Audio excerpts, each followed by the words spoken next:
the way I see it is I've been through some shit. Mm-hmm. I'd prefer other people don't have to go through the shit I've been through to have the learnings I've got.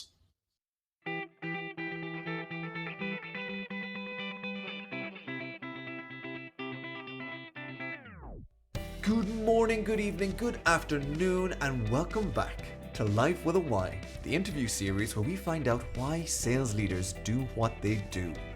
It is good to be back for season 2. I'm your host, Brian with a Y, and today we are starting episode 1 of this season with a bang. We're interviewing Ollie Sharpe. Now, Ollie Sharpe is an extraordinary sales leader based in London, and he's a big mental health advocate in the sales space. Ollie is best known in the sales tech space as one of the leaders who is genuinely passionate about the people that he works with, genuinely passionate about enabling and supporting others. And today, we find out why. However, in this episode, Ollie tricked me. So we recorded this interview in mid-September in Ollie's offices inside of the Salesloft office. At the time, Ollie was the MD for EMEA for Salesloft, where I currently work, and we did this interview looking out through his big glass door over the company that he had built over the previous 3 years. And in this interview, Ollie talks about his legacy at Salesloft and his values as a sales leader. However, 2 weeks after we finished rolling on this episode, I got the news that Ollie would be leaving Salesloft, something that surprised a lot of us in the EMEA offices. He wanted to keep it quiet. However, in this interview, Ollie knew. When I listen back to this, I actually think there's 2 interviews you're about to listen to. The first one is from my perspective. I'm interviewing someone trying to take a snapshot of why a sales leader as unique as Ollie does what he does and what drives him and what has driven him to be where he is today. The second interview is Ollie taking this as an opportunity for reflection to understand what kind of leader he is. He knew he'd be leaving, I didn't, and so there's 2 sides to this interview. That's one of the reasons why I'm so excited to present this interview to you today. But unfortunately, right now I have to make a quick apology. The reason being is this is the first interview I've ever done in person, and unfortunately the audio quality isn't as good as other episodes. I made some mistakes with my microphone settings and microphone placement that I will never make again. But unfortunately, during this episode, it gets a little bit quieter than we'd like at times. I've had to get this audio professionally remastered, but there was only so much that they could do with the quality that I had given them. But if you can look past the lower than normal production quality, you'll hear one of the highest quality interviews that Ollie has ever done. And those are his words, not mine. So, for the first time in season 2, let's jump into it. So, thank you for joining us properly today. My first question for you is, who are you? I'm Ollie Sharpe. In work, I'm MD for EMEA Salesloft. If you're meaning who am I in a deeper level as a person, I am a northerner that grew up in,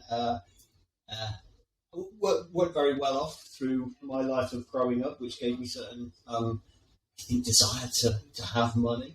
I believe I'm a compassionate person. I often get asked, am I an introvert or an extrovert? And sometimes I don't know the answer. When you see it as a certain way of where do you get your energy from? Is it from being with people or being on your own? I think I get it from being with people, which would class me as an extrovert.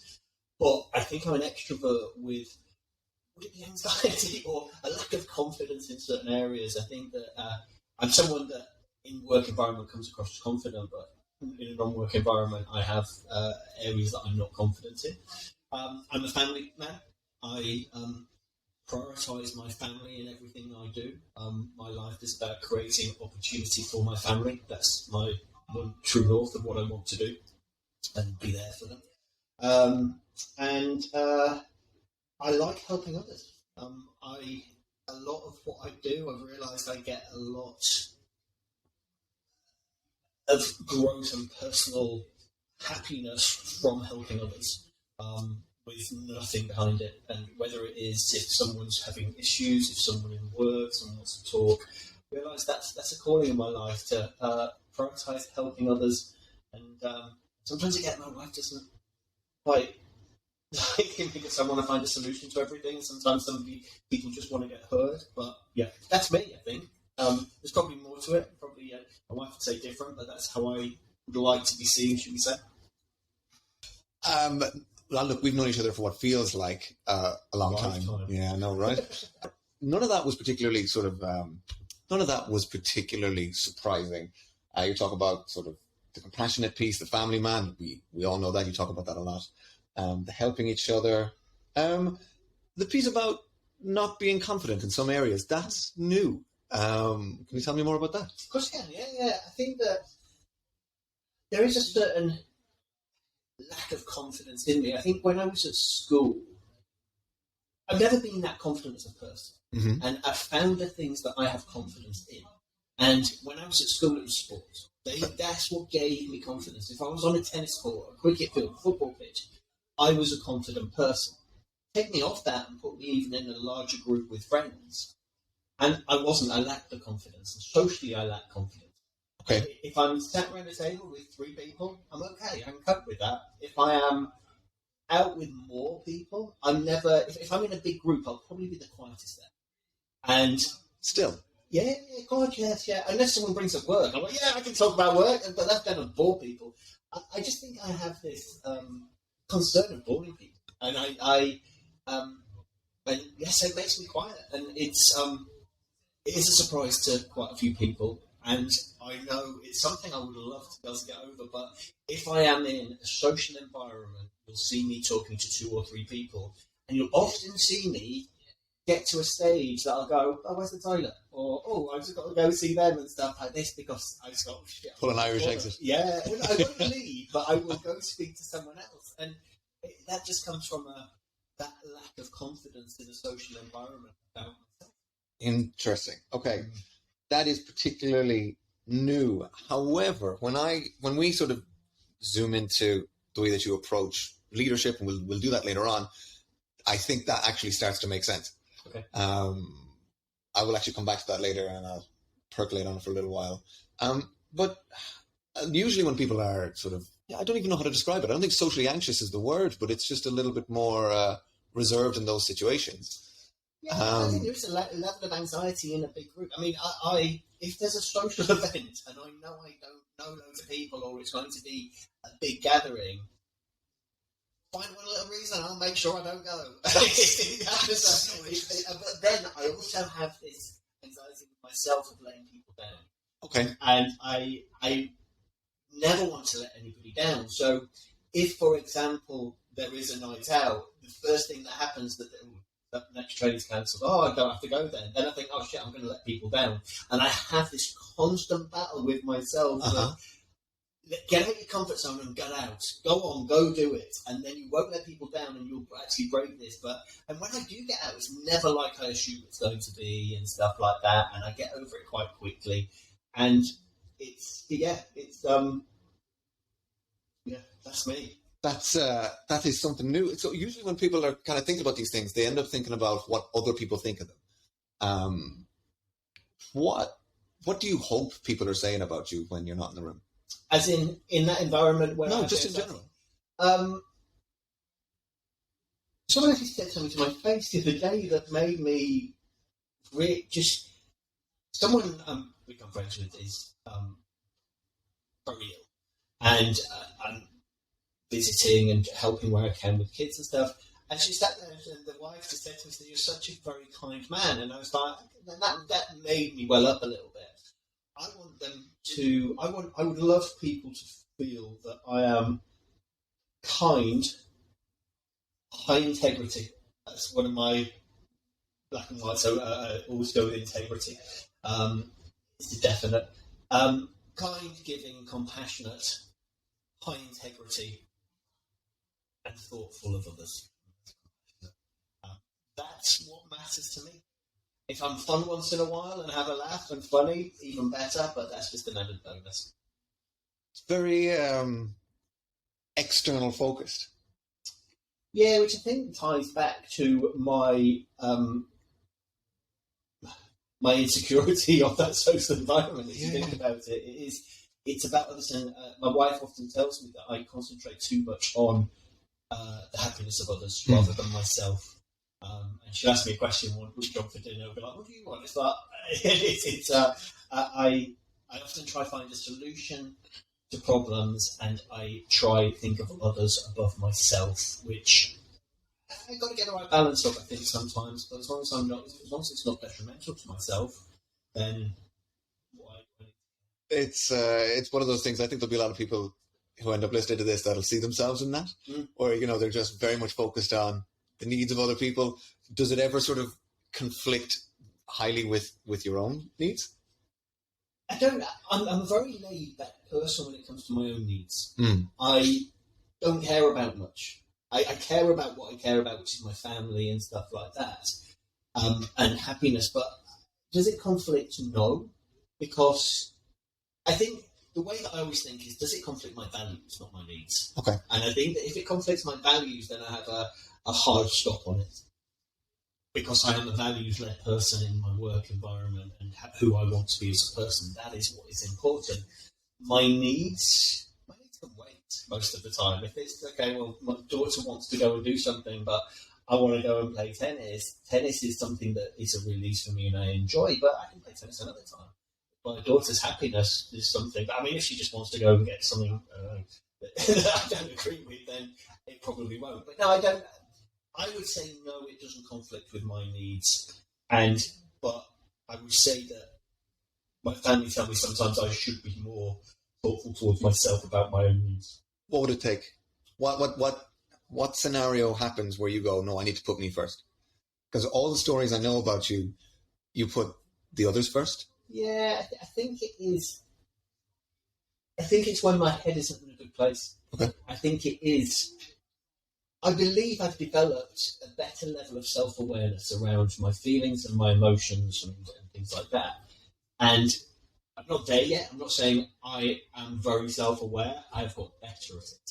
And I think the time when I actually go, no, I need to concentrate on me, is when it has impacted my happiness and my emotions that I know I'm not in a good place. And if I get to a stage that, and I've had things recently that have happened that put me in a good place, and I get to a stage with my head that if I get one more thing in my head to think about, it feels like it's going to blow up. And I have to go, whoa. And recently my wife came to me with something about the house, because we're looking to do the house, architects are coming back, all these kind of things. And I said, look, do you mind if we just put this conversation on hold? And my head's going to blow up if I've got one more thing in my head. I've got other things I need to concentrate on. She went, that's cool, that's fine. And so it does. I don't think it's never, I don't feel it's around my need to do things. It's more around my needs mentally and emotionally when I've got other things that are taking up my mind space. That makes a lot of sense. It's there comes a tipping point. And does it usually happen when there's an event? So does something happen and then all of a sudden you're like, okay, I need to focus on me, or do things accumulate? I think if they accumulate. They accumulate, yeah. I keep things to myself, and I should talk more to my wife, etc. If something happens, I do have someone. My wife's a therapist, and I have someone great I can talk to. We have a very open conversation when we talk, but I don't automatically go talk. So I let things build up, and it's not really about other people that affects me. This summer, one of my good mates from home passed away, and it was that affected me a lot. There's things that happen around me that affect me, and I start thinking about them, and then things are happening in my life, and things, whether it's my daughter going away or whatever. My daughter's diabetic, and that is, it kills me when she goes away, just the dread of how she's going to be and stuff. And I build that up because I don't want to put that onto anyone around me.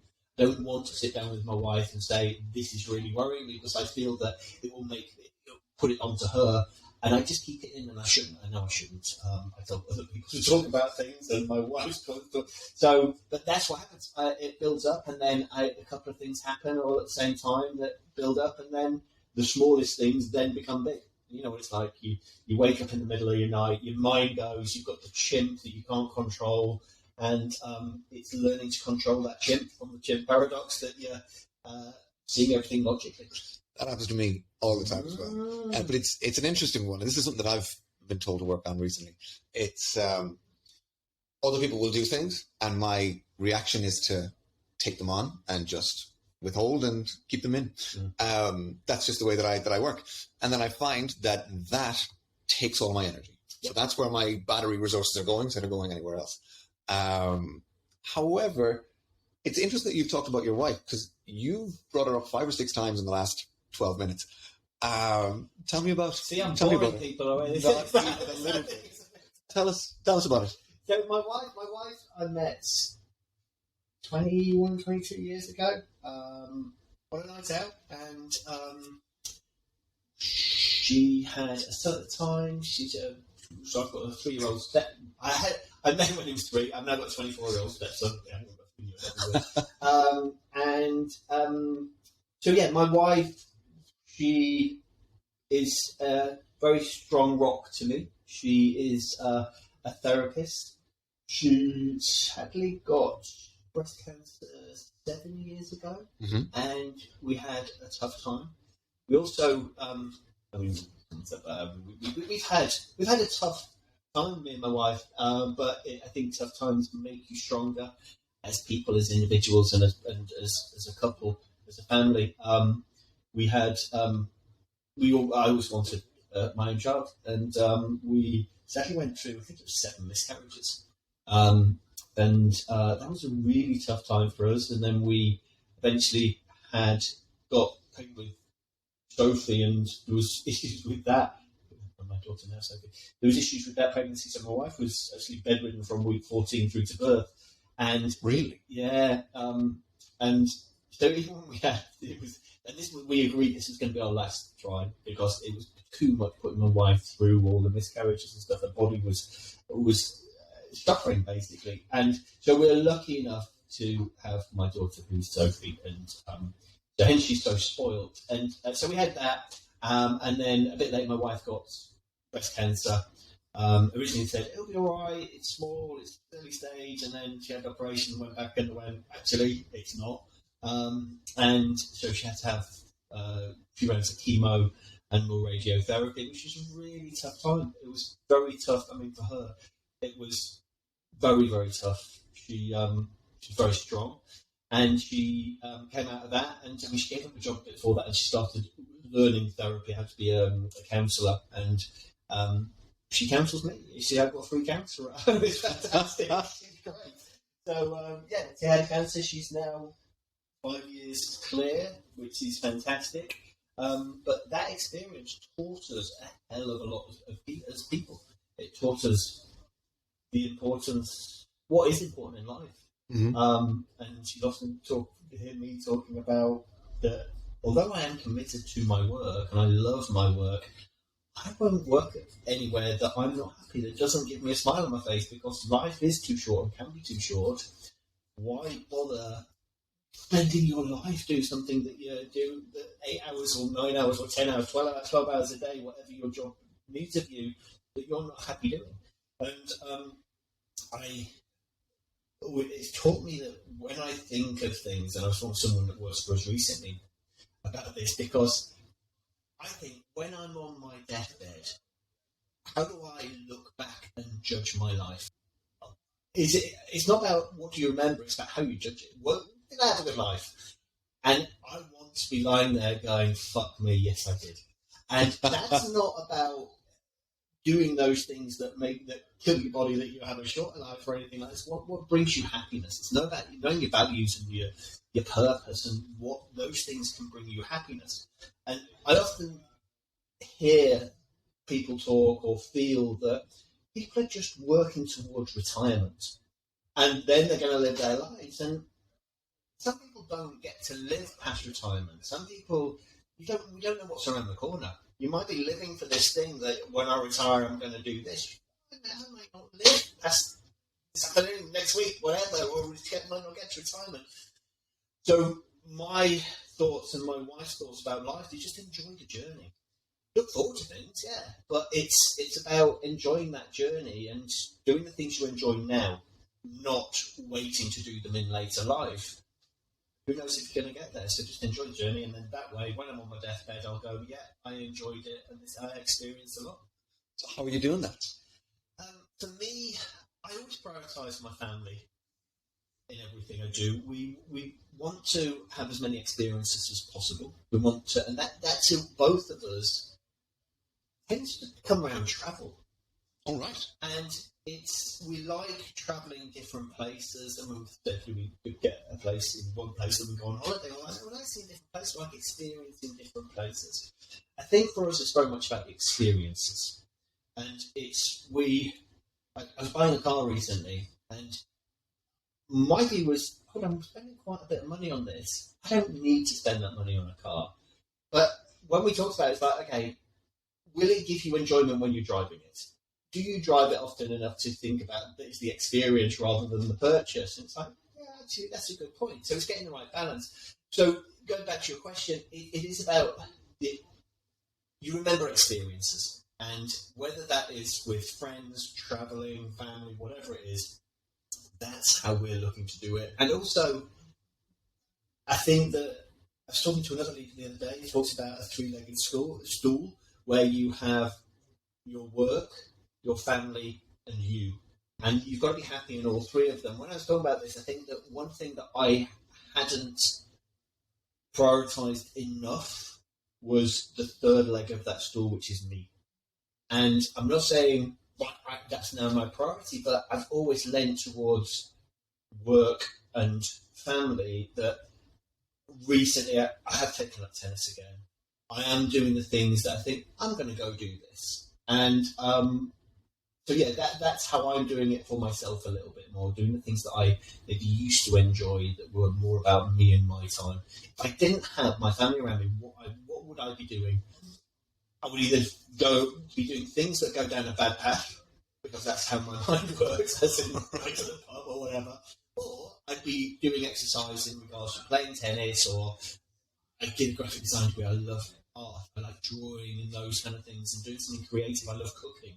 So doing those bits that tick the box for me in my creativity that is naturally in me are important, and I that's what I even said to my wife, I'd enjoy wallpapering the wall the other day. I was like, what am I turning into? But those kind of things where there's a creative element, I believe that sometimes when I'm not doing enough about that I miss it and I don't feel whole. So we were talking about sort of happiness and how you're making yourself, or making sure that you're targeting that level of your life. And you talked about that three-legged stool, work, family, and you. That seems to be, when you sit on that stool, the happiness piece that you talk about a lot of. Exactly, and if one of those legs is shorter and not fulfilled, you know what happens? The stool doesn't stand up. And at the beginning of this conversation, we talked about how you're giving as much as you can to others and not necessarily to yourself. Is that something that you... No. It feels like it's bloody worth it, whatever I'm paying. Not at all. Hey, I'm an SDR. I ask questions for a living. You taught me how to do this. I think now is a good time to take a very quick break while Ollie and I are laughing, because this episode has been sponsored by Salesloft. Now, Salesloft solves a lot of problems for sales reps and sales leaders, and as a result, I wanted to ask Ollie, what was the biggest challenge that sales reps have at the minute? This was his answer. I mean, you've got the economic climate, which is changing the way that companies buy. I think that being aware of the way that companies buy is so important, because it's about being agile around what's happening around you, because you will have to change the way you sell. You have to understand how external factors change the buyer, the sales process, whatever, and adapt it in an agile way to make sure that you can keep up with it. So, companies are changing the way that they buy, and we, as sales reps, need to change our processes as a result. However, one of the biggest problems that sales reps have is that they either don't have a process, or there's no way of documenting the processes of the ones that actually do. That's where Salesloft comes in. Sales leaders, CROs, VPs of sales, heads of sales ops use Salesloft to figure out the best way to book meetings, coach reps, or manage deals, figure out their own sales processes, and then adapt this to the buying processes of their prospects. If you want to know more about Salesloft, you know where to go. Alright, let's get back to the laughing. So, on sort of in that respect, then, with those three, we've talked a little bit about the family side of things. Now, I do have a very specific question on that before we move on. You talked about We talked about the work that you had to go through to get Sophie into your life. Yeah. You talked about miscarriages, and then in a very short period of time, your wife getting cancer. So this person that you've been working with, this person with, and this partner in your life, all of a sudden that there's a chance that they go away. How does that's a paradigm shifting side of things. That's something that completely changes a worldview. Now it seems like one of those changes was we're going to make sure that we're not wasting our time. What else came out of that? Or was that the big one? I think a lot of it for me was the ability to be compassionate or empathetic about other people going through similar things. Okay. Which I think maybe has... Was that a change? Good question.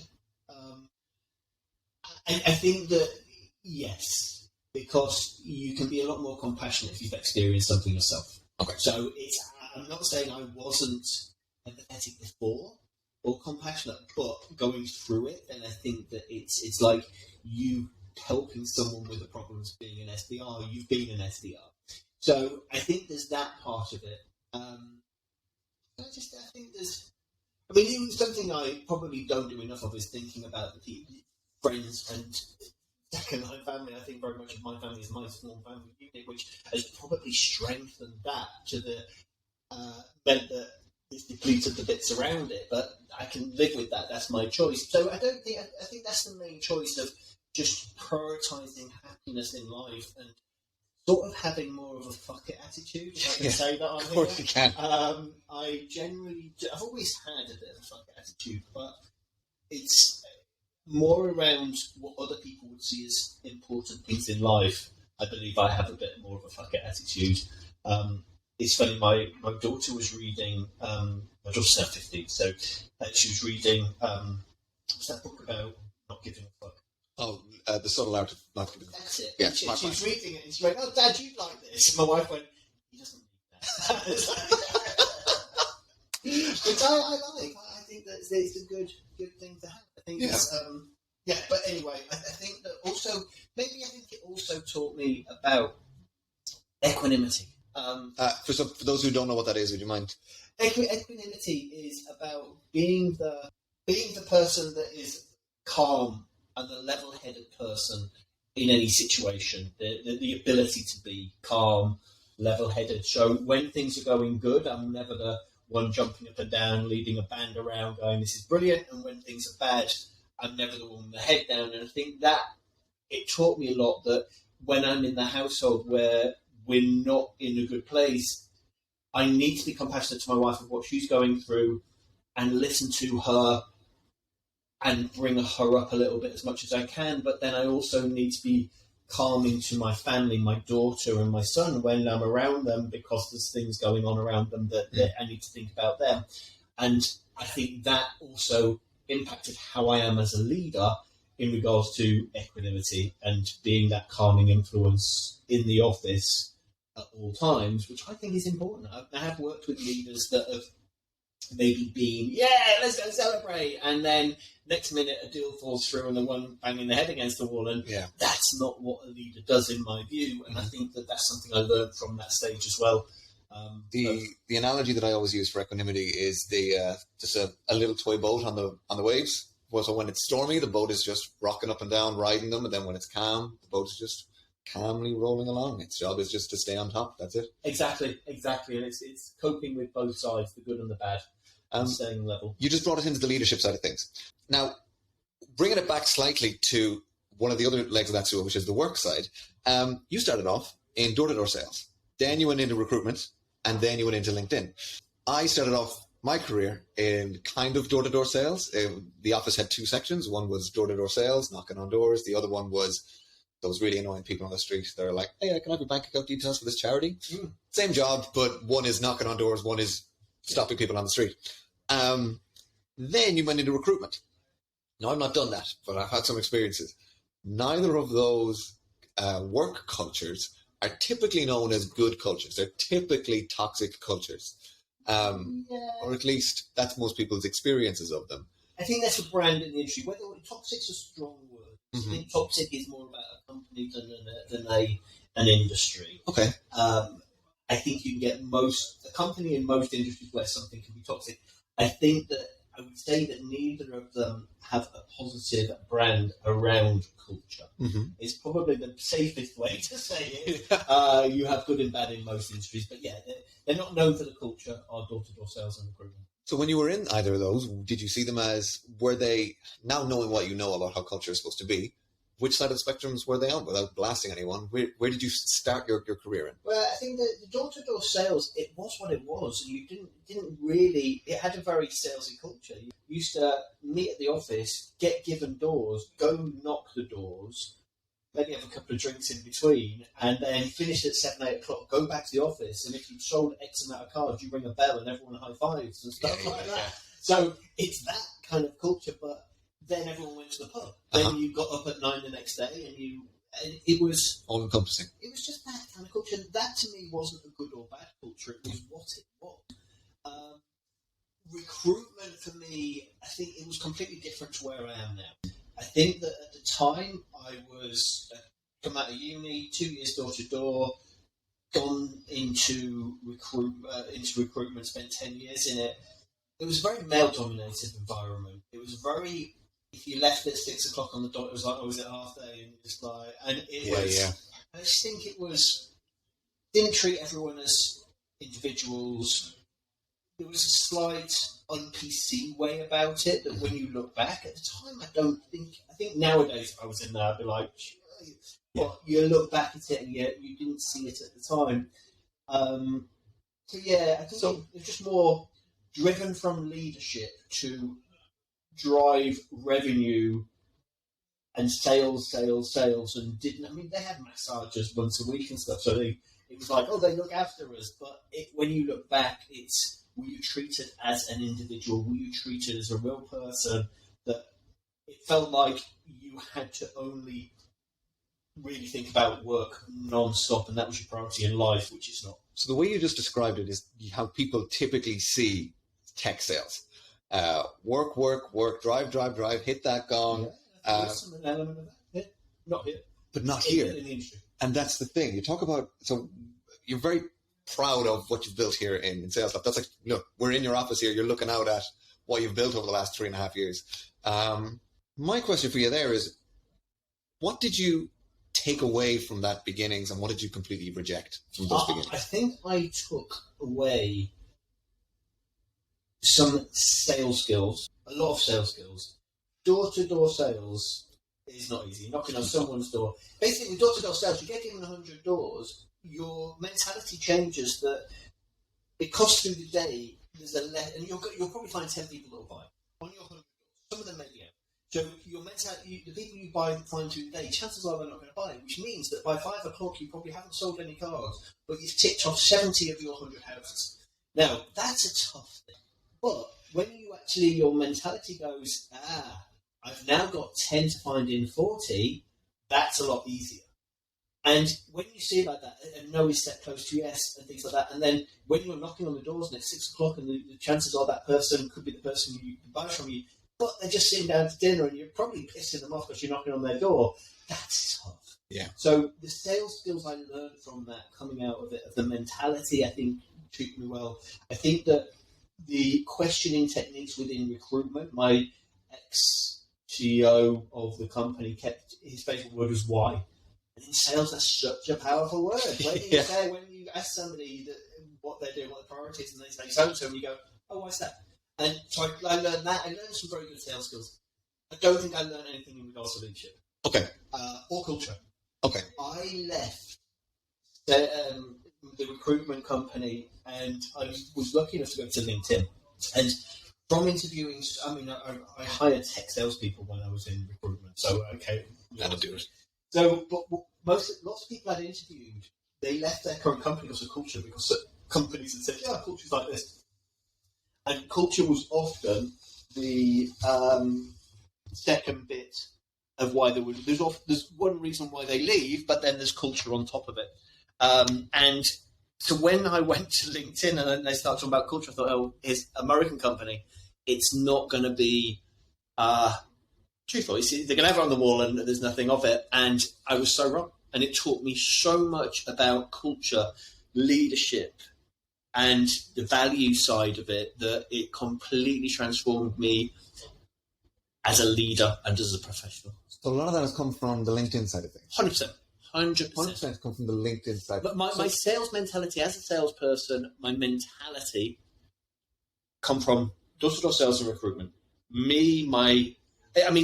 There's the personal side of, and also my daughter was diagnosed with diabetes, and that's a tough time. Diabetes is so shit that it's changed our lives. That my daughter has to do test the blood. Yeah, once every couple of hours. Yeah, injections 4 times a day, etc. And that's shit, and that impacts as well. So I've had all these things that have changed me as a person, but then LinkedIn has changed me as a professional. Okay. Putting them both together, they don't contradict each other in my view, because I believe I am a better person than I was, and I continue to strive to be a better person.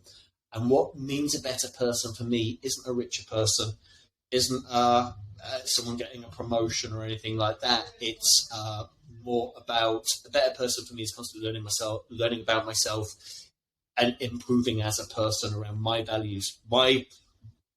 We should have a purpose, a goal, and it should align with your values. My values are different to other people's, and my values and my purpose should guide how I develop and where I go.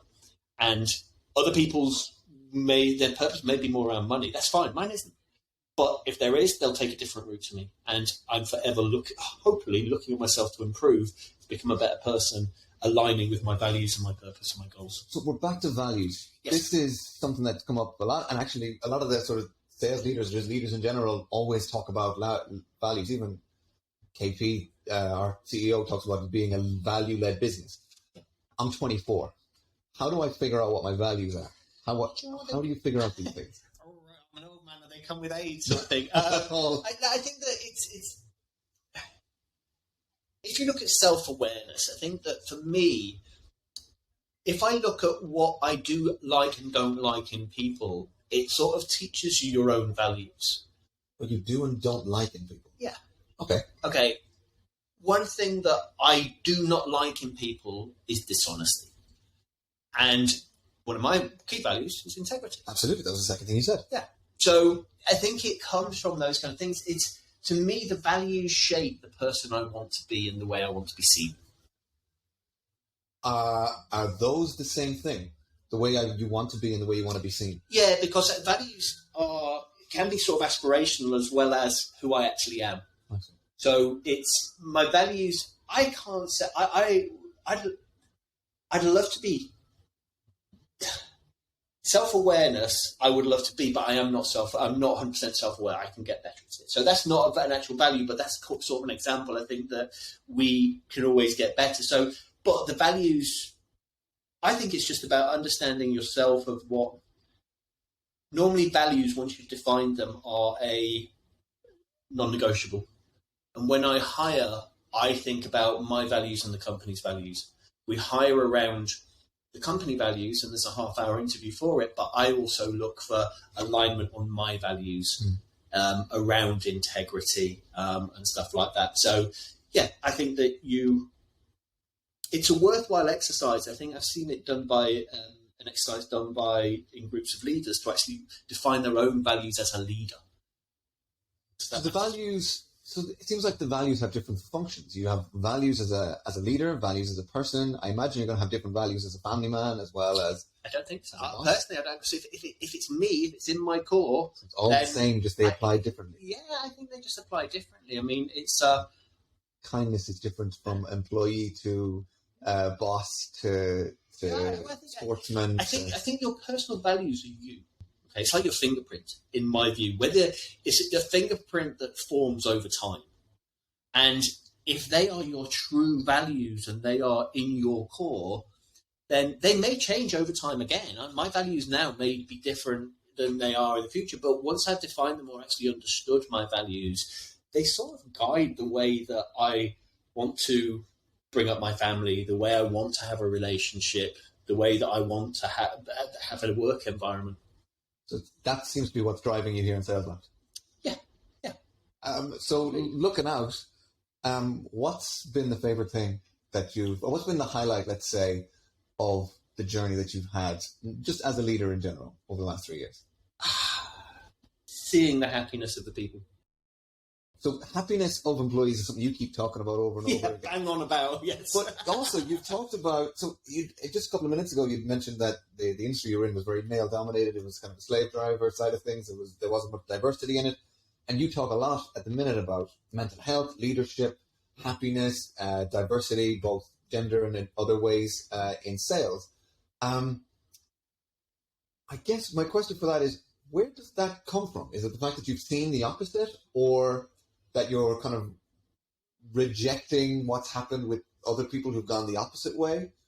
Or is it just my being thoughtful for others? I don't know. I think that, I'm always mindful of others and thoughtful of others. And I think that the thought, I think some of it comes back to, and I've spoken about this before, when my wife got cancer, my boss said to me at the time, your wife's your priority, and then your kids are your next priority. And if you get time, when you next get any time, you are your priority. Look after yourself and do what's right for you.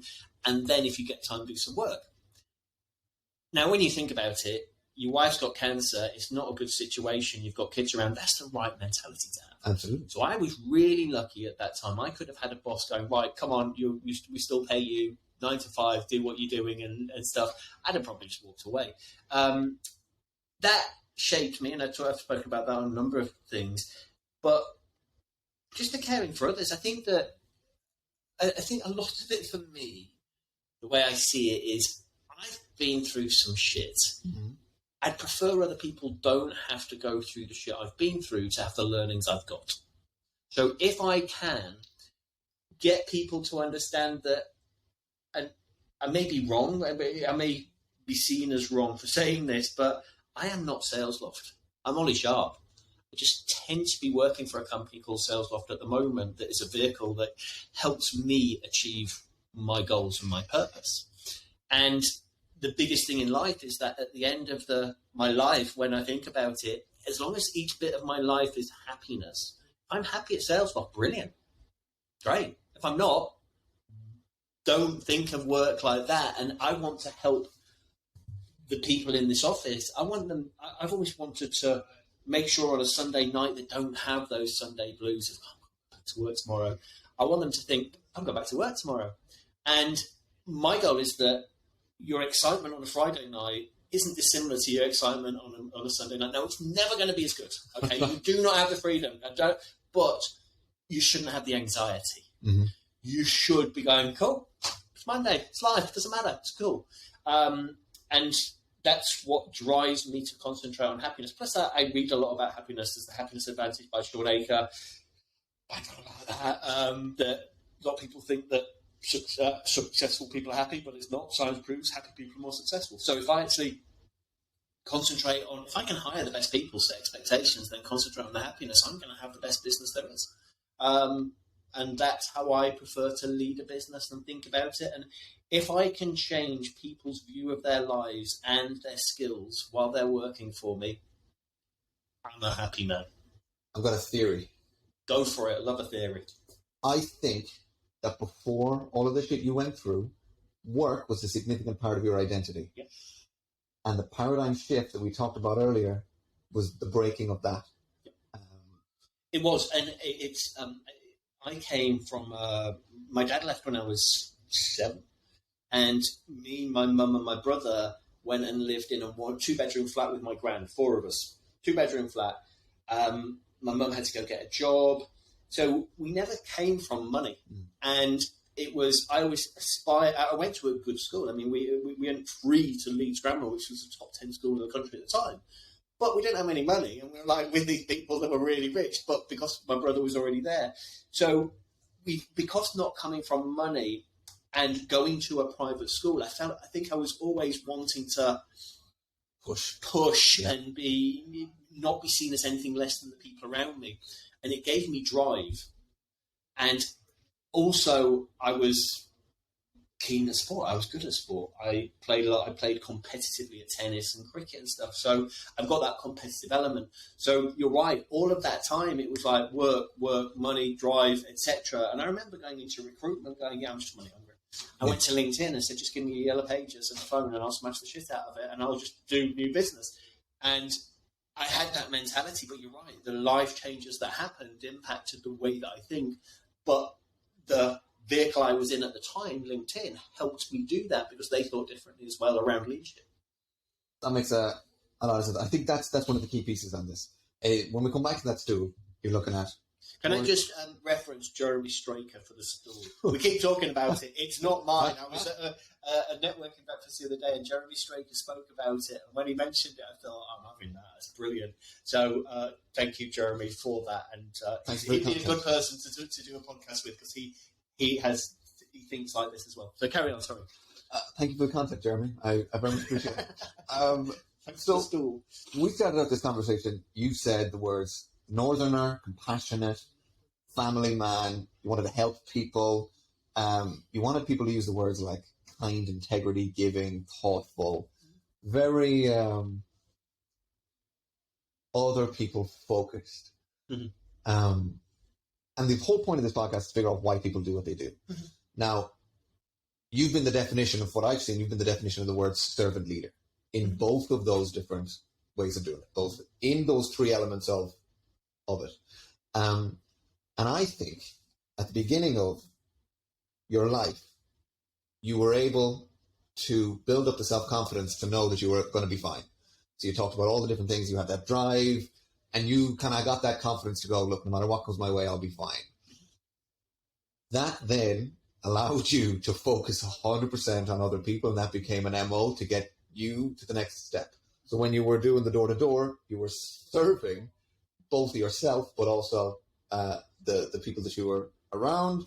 Recruitment, that's a big thing of help. You can get a big sense of helping people out of that. And then when LinkedIn comes into your leadership, very much, I think that's where this version of Ollie started to form, mm-hmm. where it became, if I can help and serve as many different people as possible. At scale, and Salesloft, then I can be the truest version of myself, given the values that I now have. Yep. I see that as I think it's a little bit more than helping as many people as possible or helping people at scale. I think it's facilitating, I think, is your key driver. What do you mean? Well, kindness, integrity, thoughtful giving, but your main driver is the happiness of others, the happiness of the employees, so that they can facilitate themselves. I don't actually think it's, because, if you wanted to make everybody in sales happy for a second, you'd give them you'd double their salary. I want to make them happy long term in life. I want to give them the skills for their career mm-hmm. and their skills for their life. And to me, if I can change their trajectory of their career by teaching them how to be a fucking good salesperson or anything like that, and how to do whatever they want to do in their life, when they leave, they'll be in a better place than they are now. And if they can actually take some of my knowledge or my learnings from what's gone through in life about life, then they're going to. So it's about developing others, I guess, and helping them. I don't mean it in a patronising way of, I've been through so much that everyone should learn these kind of things. But if I can just help them in little bits to better themselves and as a professional, as a person, even better, but get to learn stuff, then I've done my job. So that then gives you your sense of happiness. 100%. 100%. If I can have I can't see how I could ever work for a company that doesn't have a true purpose. And when you look at LinkedIn's mission, their vision, to create economic opportunity for people around the world and stuff, that's a big mission, but you just go, okay, I can get on with that. And it is impacting others for a positive. And Salesloft, I think that we can impact the industry. I now have a stage because of Salesloft, because of my role, where I can openly talk about mental well-being and how to think about the culture side stroke happiness of employees for the good of the industry, for the good of the people in the industry. And if it gives me that stage, then it's worthwhile me doing. I think you leading with this happiness piece and leading the way that you're leading and growing other people in work and helping and supporting your family is also helping and supporting you in and of yourself, because you get that sense of satisfaction. And if I didn't like it, it reinforces all of these pieces of identity that you have. So speaking of helping, if anybody wants your help, or is there any way that other people can help you, what's the best way to get in contact? I don't ask for help for some reason. LinkedIn. That doesn't surprise me that you don't ask for help. I do, actually. That's wrong.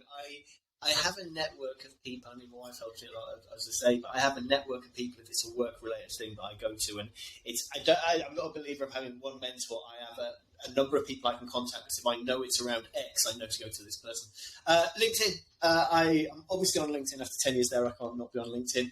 And for any help, I'm always there to help anybody with anything around my skill set. Sometimes people come to me wanting help, and I'll be like, that's not my bag. It's not where I can help you. It's not my strength. So I am honest. But LinkedIn is the right way to contact me. Cool. Well, look, thank you for coming. Is there anything that you want to share or anything else that's left? How much do I owe you for this counselling session? No, I just would ask that if you are in the sales industry and listening, please think big about the industry in regards to how we can improve how the industry is seen externally by people. So, because we want to attract more people into the industry, specifically more females would be great, but I think it's got a bad rep, and I think there are certain companies out there still that maybe don't lead in the way that they are compassionate to their employees. So if you are in the industry, please concentrate on the mental well-being of people within the industry and look after your staff if you're a leader, because it is a good industry. It helps me provide a great life and opportunity for my family, and the more good people we can get in it, the more people we can learn from. So that's it. Do you know what's interesting? You talk about all of the right things, and for some reason, we believe you. It's all bullshit. Okay, thank you for that. And we'll catch you again. Thank you. Who knew that Ollie Sharpe's MO of facilitating the happiness of others would start with the idea that he himself was concerned with boring people? I think that one of the most important things that comes out of today's episode with Ollie is he starts off by describing himself as being introverted and not confident. He is preoccupied with being caring and compassionate and being as much of a family man as he can. He likes to lead with kindness, integrity. He's very intentional and thoughtful in his interactions with others, and very mindful in how he interacts with other people. However, the most important piece out of this is that when we talked about the three-legged stool, supporting people in his work, in his family, and himself, he subconsciously found that by supporting other people in work and by supporting his family, he was also building up himself and his own sense of self and working on the third-legged stool. All of the different things that he has gone through in his life means that he now only knows how to lead with empathy. And as a result, he's become one of the best sales leaders Europe or the UK or even the world has ever seen. Ollie Sharpe's why is to facilitate the happiness and fulfillment of others. And that is what we talked about today.